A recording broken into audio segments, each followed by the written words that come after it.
donc là on est prêt. Salut Jean.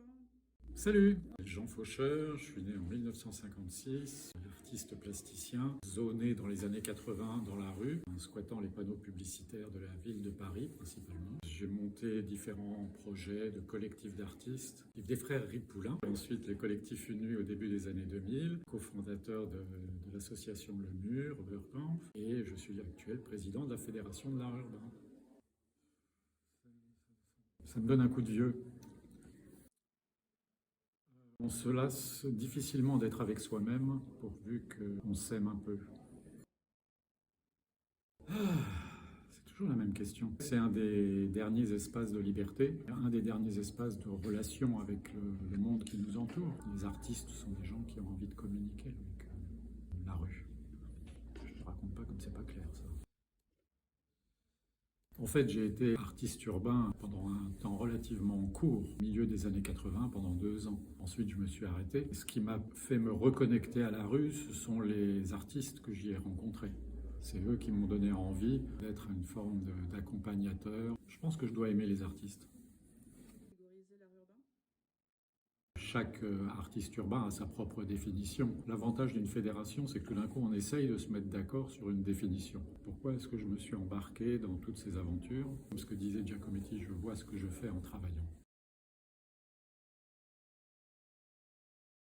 Moi, j'ai fait des études d'histoire de l'art à l'école du Louvre et je me suis spécialisée dans l'histoire de l'art urbain. J'ai fait un service civique chez Artazoï et ensuite j'ai eu la chance de rencontrer Jean Faucheur, qui est le président de la fédération et qui m'a proposé de travailler avec lui sur l'étude nationale sur l'art urbain, puis à la fédération de l'art urbain.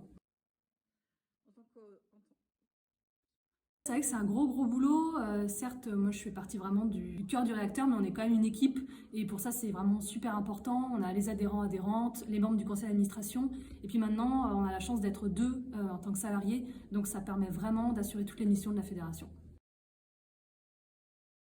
Une fédération, à la base, c'est une association d'associations, donc ça regroupe plein d'acteurs et plein d'actrices d'un secteur. Donc nous, on est représentatifs du secteur de l'art urbain. Donc on a à la fois des associations, mais aussi on a souhaité intégrer directement les artistes, parce que ça nous semble essentiel, mais aussi des indépendants, des photographes, des amateurs, et même des collectivités territoriales qui sont à la fédération. En ayant un langage qui parle aux deux, l'institution a un certain vocabulaire, et en même temps, il ne faut jamais perdre de vue la rue. Jamais perdre de vue la rue et donc savoir aussi s'adresser aux artistes, aux habitants et rester vraiment connecté au terrain. Il y a beaucoup de choses, une grande pluralité des pratiques dans l'espace public, toujours la question de la rue aussi, qu'est-ce que ça induit de travailler dans l'espace public et je pense qu'on a encore beaucoup de questions, même politiques, sur ce sujet à définir et à défendre pour la fédération.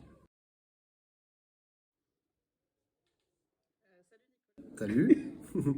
Et ben c'est toutes les casquettes en même temps. C'est graffiti, photographie, documentation, tout ça.